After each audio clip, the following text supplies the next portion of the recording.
education still is number one in terms of the budget for 2025 at 1.055 trillion as opposed to public works amounting to 1.007 trillion pesos. I'm sorry, ma'am.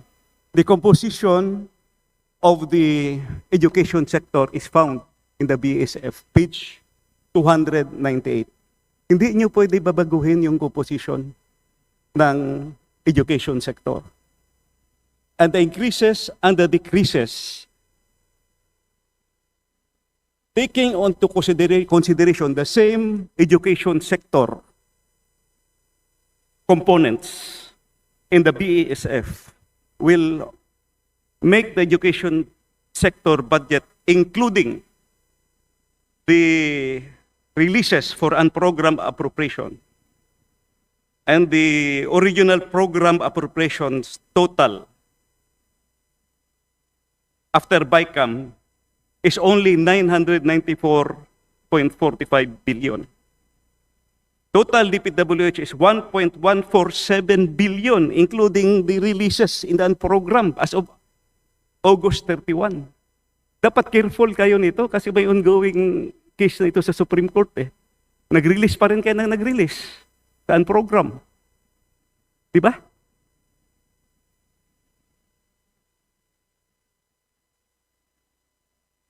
The Constitution is very clear that we cannot go beyond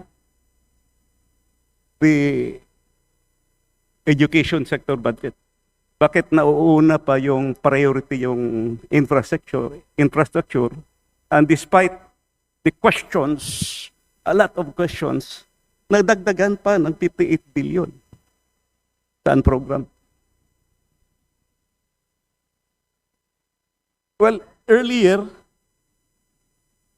Madam, the chairperson said, you agree with me that the education sector budget was overtaken. And after conferring, kung hindi ko tinanong na binago niyo yung composition, sino bang nagbago talaga ng composition ng... Ibig sabihin, binago niyo yung BESF. Nandito sa page 298 yung BESF eh. At saka yung President message is clear.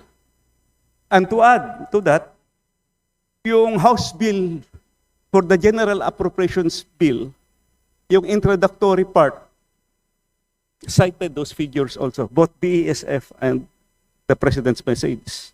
Please do not change. Please do not change just to justify na mataas pa rin ang education sector. 2024.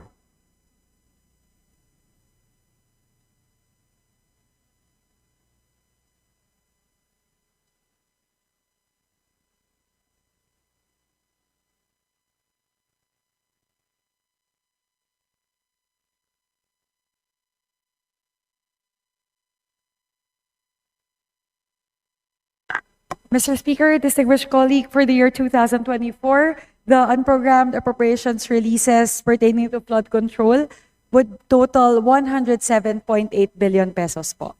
107.8 billion pesos po. billion, okay. Can I get a breakdown of this?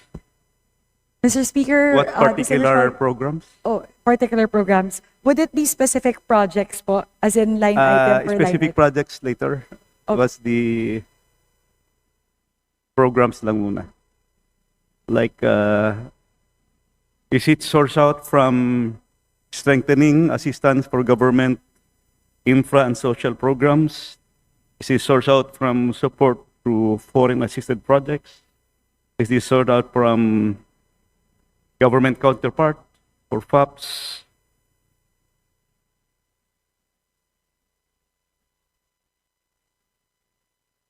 Mr. Speaker, distinguished colleague, I could give the disaggregation po across two categories.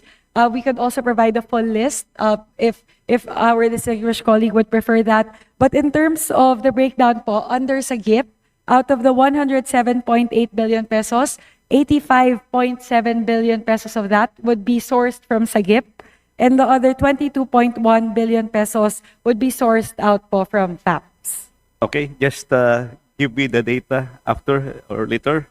Can you provide me the list of foreign assisted projects that were funded from the unprogrammed funds, both GOP counterpart and loan proceeds? Yes, Mr. Speaker, my distinguished colleague, we actually have it po on hand. We could share it to our distinguished colleague Yusek right away. Abuel, thank you. Up. Okay. Were there allotment releases for flood control projects? What are these? What are these FAPs? And how much were released?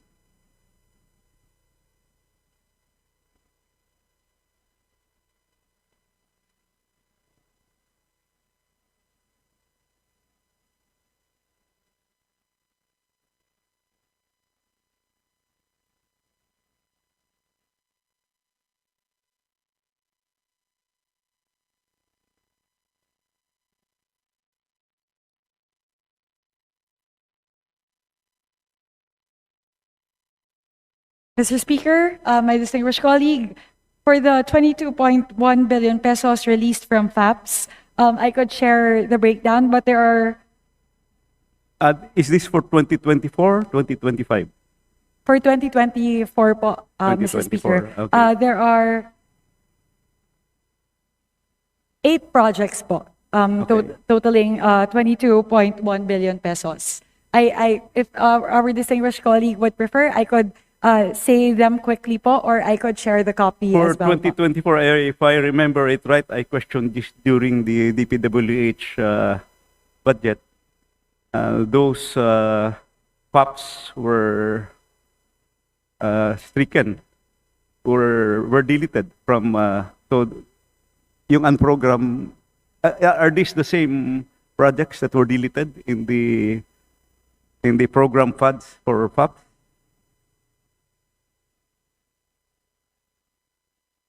I would assume kasi hindi yun marirelease kung wala yung item, di ba? When was this released? Mr. Speaker, my distinguished colleague, that is correct. The items that were deleted from the DPWH budget under FAPS are the same items that are Nilipat sa programmed program, under. tapos ito Essentially po, nirelease. opo. But Nilipat po. ang tanong ko next is, when was this released?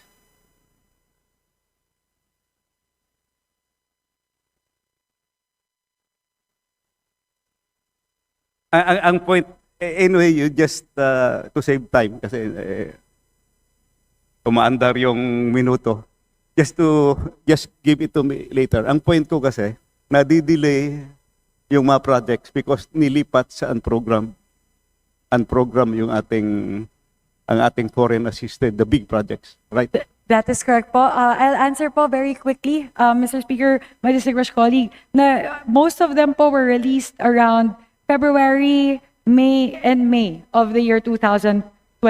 Meron pong dalawa na June at September, pero karamihan po February and May Which ng should have 2024. been released earlier kung nasa program fund siya, di ba?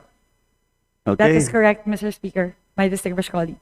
There is a huge amount in 2024 under SAGIP, which will charge again Purpose 1 of the unprogrammed appropriations.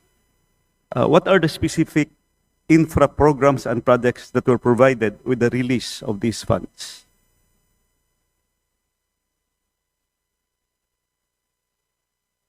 Mr. Speaker, my distinguished colleague, the items under SAGIP totaling 85.7 billion pesos under unprogrammed appropriations for the year 2024 are total 1, 2, 3, 4, 5, 6 projects po. Na What are bumubuo these po. 6 projects again, please? The projects po,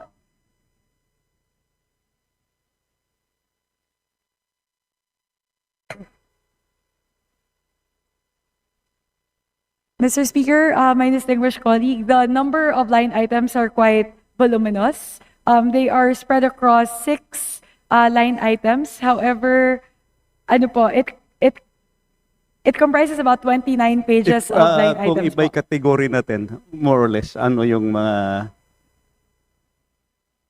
bulk allotments?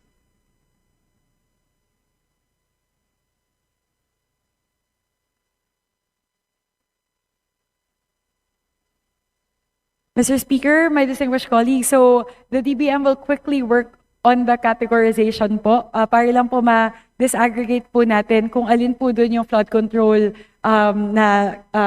kung ano po yung iba-ibang kinds, kung seawall po ba, flood control, drainage.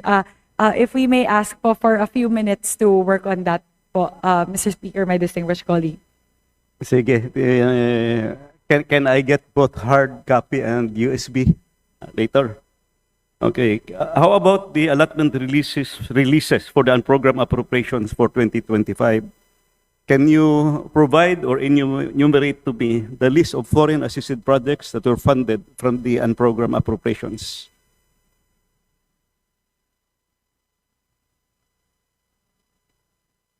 Next question para masama nyo na sa paghanap. Are these flood control projects?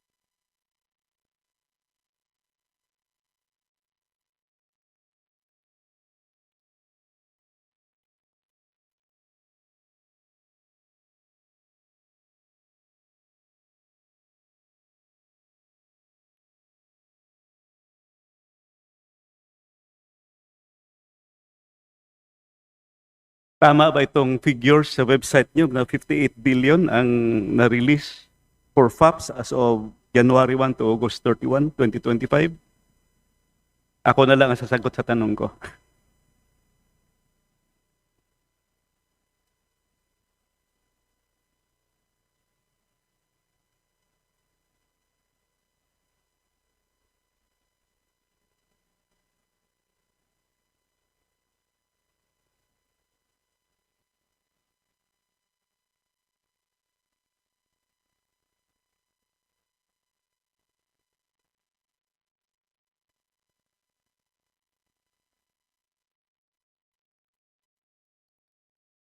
I-request ko na lang, i-submit lahat in a way. Na-enumerate naman yung mga sinabi ko, ano? Paki-submit yung lahat. I'll go to my next question. I need that for my analysis kasi continuing yung question and answer natin sa 2025 at saka 2024. Mukhang walang kamatayan ito, ma'am. Yes, Mr. Speaker, distinguished colleague, our apologies. What we have on hand right now would be just the GOP counterpart of the FAPS component. So 10 billion pesos pa lang po yung hawak namin out of the unprogrammed appropriations released from FAPS. We are still looking for the kung yung loan proceeds component po. But as soon as we have it, we will share it po, Mr. Speaker. Pakibigyan nyo na lang with sa akin. distinguished Anyway, nasabi ko naman lahat yung aking mga kailangan na data. Okay, next question. The 2025 DPWH budget keeps increasing with the releases from the unprogrammed appropriations. Can you confirm this? May additional releases tayo sa 2025 for DPWH, di ba?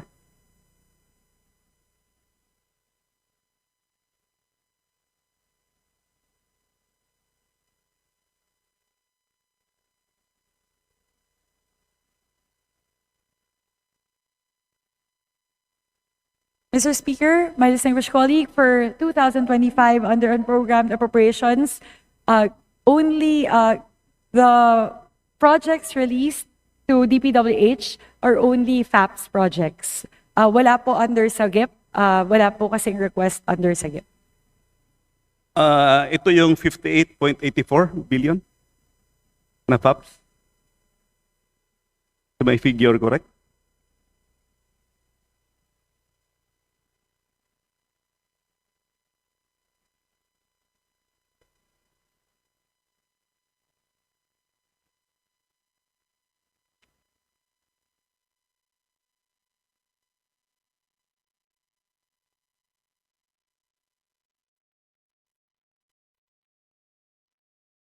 Mr. Speaker, distinguished colleague, yes, we can confirm that. Yun po yun, yung 58.84 billion pesos na nabanggit po kanina, lahat po yun actually, ay foreign assistant. Yung figures ko galing sa website ninyo. As of August 31, the amount of 58.845 billion was released to DPWH, which was sourced from the 2025 unprogrammed funds. And you confirmed that it's FAPS. With this 58.845 billion, the 2025 program budget of the DPWH amounting to 1.088 trillion will further increase to 1.147 trillion. So, yung existing approved natin ng DPWH, dagdagan mo yung release, yun yung bagong total. Umabot na tayo 1.147 trillion. Can you confirm this? Yes, Mr. Speaker, my distinguished colleague, that Simple is correct. addition. Thank you, Madam. Apa. On the other hand, the amount of 9.84 billion was released to DepEd, which was also sourced out from the 2025 unprogrammed appropriations. 9.8 billion released to DepEd from unprogrammed appropriation. Is this correct? Yes, Mr. Speaker, we can confirm that amount, the 8 billion pesos mentioned, was released for ICT initiatives of the Department of Education. Thank you, Madam. With this 9.84 billion release to the 2025 budget of education sector, which has present level of 984.5 trillion, 9 billion, 984 billion na trillion. Hindi tayo nakaabot ng trillion sa DepEd budget eh. Education sector budget to. 984.562 billion. This will subsequently increase to 994 billion. Can you confirm this? The present level of approved program appropriations of DepEd plus the 9.894 billion, yun yung bagong total. That is correct, Mr. Speaker. It would be the total of what's programmed and unprogrammed And for DepEd. thank you for confirming. Then again, this increases the gap between the DPWH and the education sector. Do you agree that the total budget of DPWH in the 2025 budget, including the unprogrammed appropriations, is now 1.147 trillion against the education sector budget of 994 billion? Agree, Madam? That is correct, Mr. Speaker, my distinguished colleague. And that is something that we want to fix in the 2026 budget. Na we recognize po, I agree po that one of the things that we noticed with the 2025 budget is that the education sector Was overtaken. but essentially po more were funneled towards infrastructure rather than education. But in the 2026 budget po, we commit that we want this to be an education budget. So the budget for education will definitely be more than the budget for education. Yes, Infrastructure rather. and I will agree with you because I can see the sincerity in your heart outpouring na hindi talaga mangyayari ito sa 2026. Pero yung tinatanong ko, ma'am, yung 2025. So, you confirm that the education sector budget was overtaken by the DPWH budget. Wag na nating... just one question. Sino ba yung gumawa ng bagong definition or composition ng education sector budget? Merong mga press releases doon na binago yung education sector. I just want it clarified here. Please wrap up, sir. I still have 16 minutes pa lang ako. Di ba? 30 minutes allotted. The arrangement was 10 to 15 minutes per member. Again, 10 to 15 minutes per member.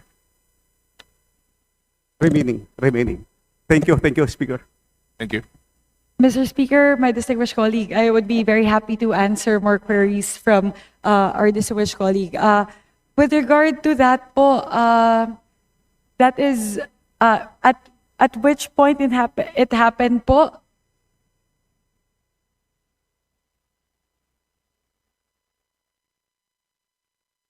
on the part of the DBM, we are not able to ascertain as to which stage in the budget process that transpired, kung saan po tumaas. But it seems to, again, just looking at it po, Are they disputing that the education sector budget was overtaken by DPWH? I want that on record because it's very clear. It's very clear from the figures that the budget of DPWH has overtaken, infra budget has overtaken the education sector. And please remember that there's a pending case in the Supreme Court on this. Hindi lang marami ang nagfile yata eh. Hindi lang isa o dalawa. Honorable Ungab, you still have 20 minutes. Independent pala. So, only the minority has registered 10 to 15 minutes each. So, you may finish your 15 minutes. Your 30 minutes in total. Thank you, sir.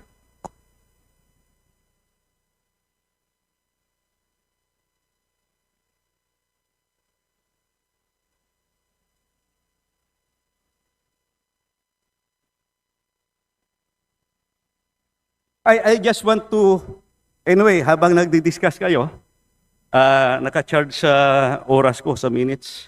It is clear in the President's budget message in 2025 na sinabi niya yung priority sector niya is education sector. Nakasulat doon 977 billion budget. Tapos 900 billion lang yung number 2 which is the DPWH. So kung ano-ano yung dinagdag doon sa BICAM at ano yung binawas including all that was vetoed. Yung 26 billion direct veto, mataas pa rin. Mataas pa rin ang DPWH budget. Also, hindi pa nasa BESF yung komposisyon. Nasa BESF yung komposisyon ng education sector budget. Hindi pwede baguhin yun. Sige, ma'am. Mr. Speaker, distinguished colleague, in terms of the total for the different sectors in the 2025 budget, the total for public works under DPWH amounts to 1.007 trillion. As opposed to education, yung total po for the education cluster, so that is comprised of DepEd, SUCs, SHED, TESDA, the NDCP, GHQ, PMA, LG, under DND, DILG, LGA, PPSC, PNPA, DOST, and other infrastructure projects attributed to the education sector. If we add all of that po, that would total to 1.055 trillion pesos. So if we look at it from a sectoral standpoint po, the education still is number one in terms of the budget for 2025 at 1.055 trillion as opposed to public works amounting to 1.007 trillion pesos. I'm sorry, ma'am. The composition of the education sector is found in the BSF, page 298. Hindi nyo pwede babaguhin yung composition ng education sector. And the increases and the decreases, taking into consideration the same education sector components in the BESF will make the education sector budget, including the releases for unprogrammed appropriation and the original program appropriations total after BICAM is only 994.45 billion. Total DPWH is 1.147 billion, including the releases in the program as of August 31. Dapat careful kayo nito kasi may ongoing case na ito sa Supreme Court eh. Nag-release pa rin kayo na nag-release sa program. Di ba?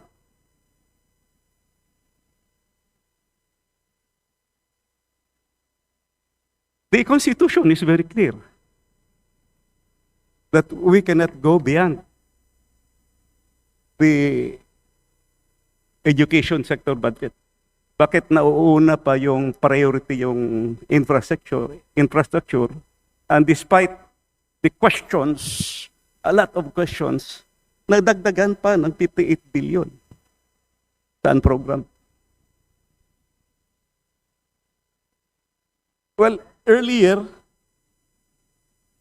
Madam, the chairperson said, you agree with me that the education sector budget was overtaken. And after conferring, kung hindi ko tinanong na binago niyo yung composition, sino bang nagbago talaga ng composition ng... Ibig sabihin, binago niyo yung BESF. Nandito sa page 298 yung BESF eh. At saka yung President message is clear.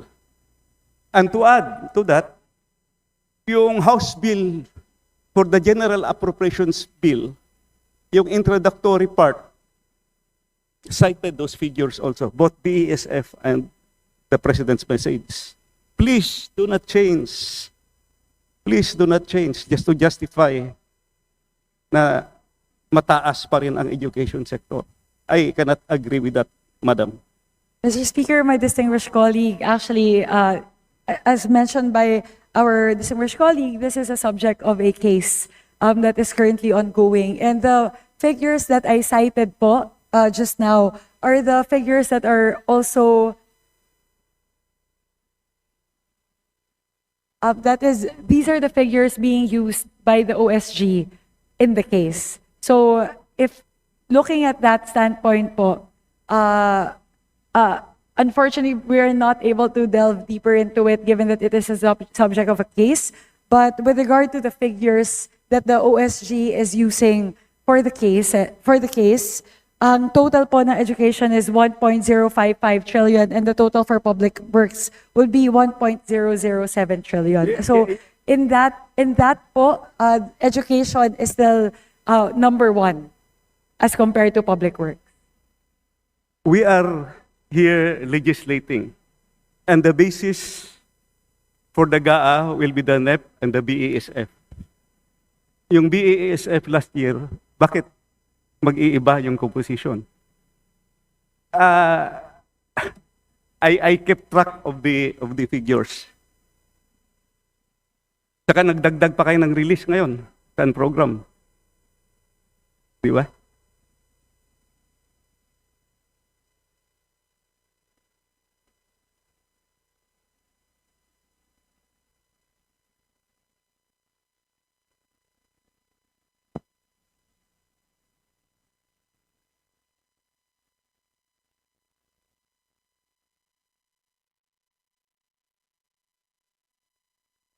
Anyway, Madam, the time allotted is hard sa akin.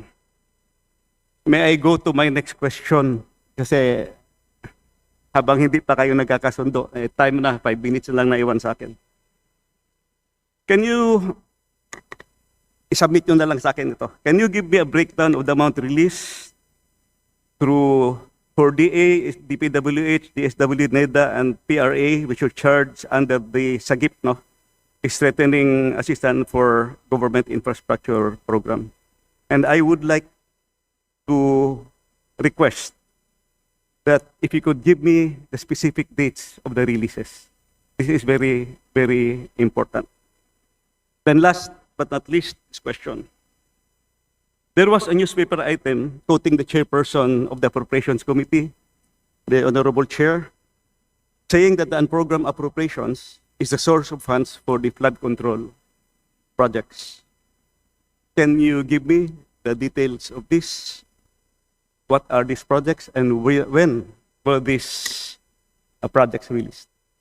Mr. Speaker, my distinguished colleague, that is, I definitely did not say that in an interview po. Perhaps that was something that was lifted from the first set of deliberations during the start of the plenary deliberations. So, ang nabanggit lang po doon is that certain flood control projects in the previous years were released from unprogrammed appropriations. Previous years? Previous years po. Previous year. 2024, 2025, 2023. I believe that was the amount quoted, around 141 billion pesos po that would be attributed to 2023 and 2024. Well, wala na akong oras. Supposedly, marami pa akong tanong. Ang explanation ko lang dito, doon sa NEP at sa GAA, naka-identify kasi isa-isa kung nasa saan yung flood control project. Pagdating sa program, hindi naka-identify. Malalaman na lang natin sa pag-release. But with all the, I would say, exposés, with all the investigation, I think lalabas talaga lahat yan. Sa gobyerno, yung nakakalusot sila sometimes sa accountability and transparency. However, in the end, the law will catch them because may records talaga na lalabas yan. Either sa COA, sa releases, sa SARO, pagdating dito sa bidding, ang daming agencies matitrace at makikita talaga yan. Hindi pwedeng makalusot. So, to my colleagues, I hope and I pray that we will have a better budget for 2026. Sana hindi na maulit. Grabe talaga, ma'am. I mentioned, meron ba akong konti? Yung sources natin, yung ating parts ng budget, automatic appropriations at saka new appropriations natin, yung general appropriations. Mangled, yung automatic appropriations, 14 special laws. I think alam niyo yan. 14 special laws were mangled. Automatic appropriations, hindi yan ginagalaw dito sa Kongreso dapat Because there were already specific laws that approved them. I don't know kung saan kinuha yung budget na dinagdag doon. Kasi yung iba, na-release nyo na. New general appropriations, program appropriations, alam nyo to. Out of 27 agencies, 26 agencies of the government were mangled. Only DBM was not touched. And program appropriations nag-increase. Pati foreign assisted projects ginalaw pa, nakakahiya sa ating mga foreign creditors. So I hope and I pray that we will have a better and brighter budget in the coming 2026. Maraming salamat po, and that ends my interpellation. Thank you very much po, Mr. Speaker, my distinguished colleague. On the points that were raised, several that I would like to address very quickly. The first would be the request for the breakdown of the releases of the unprogrammed appropriations across the different agencies and the specific SARO release dates. We commit to sharing the same. We have those on file as well as the detailed breakdown across the different categories. Yung nabanggit po with regard to the unprogrammed appropriations, siguro po ang akin pong masasabi ngayon bilang bagong chairperson po ng Committee on Appropriations, under my leadership po, I commit and the leadership of the House commits that whichever would need to be improved in the budget process and in the crafting of the 2026 budget, gagawin po natin yan. Una po, patungkol sa unprogrammed appropriations, and I'm grateful for my distinguished colleagues today for bringing up this point. Isa po sa talaga tinitignan natin ay sa unprogrammed appropriations po kasi isa talaga sa mga tinitignan ay yung SAGIP. Especially because there's an infrastructure component under SAGIP. So isa po yan sa mga tinitignan namin ng DBM, na tanggalin na po natin yung infrastructure component mula po sa SAGIP. In that way, we're able to put more safeguards na hindi na po malililisan galing po sa unprogrammed appropriations papunta po sa mga infrastructure projects. Yung pangalawa po, patungkol doon sa education versus infrastructure allotment. Nabanggit ko na po ito kanina, but we commit, I commit as the chairperson of the Committee on Appropriations that the 2026 budget will be an education budget. For the first time in history po, we were able to breach 4%, including po the amendments introduced by the Budget Amendments Review Subcommittee. Nasa 4.1% na po tayo ng GDP. The highest ever budget for education. Kaya proud po tayo dyan pagdating po sa 2026 budget. At panghuli po, patungkol po sa automatic appropriations, we also commit na for the 2026 budget, particularly on the part of the House, hindi po natin gagalawin yung automatic appropriations. Hindi na masiro ang PhilHealth. Hindi na masiro ang PhilHealth. Hindi na. Hindi po masizero ang PhilHealth. PhilHealth. Hindi na po. Makikita po natin yan in the current version of the GAB. Pinasok po natin additional 60 billion pesos in subsidies for the PhilHealth. So, ang total po ng PhilHealth ngayon ay 113 billion pesos po. So, Thank you, ma'am. lahat Thank po you. yan, address po Maraming natin. I salamat. can give the Mr. Speaker, assurance. thank you so much. Maraming salamat po, Mr. Speaker. Thank you very much po to our distinguished colleague. Also, a former chairperson of the Committee on Appropriations that I highly respect and admire. Maraming salamat po to the Honorable Sid Ungab.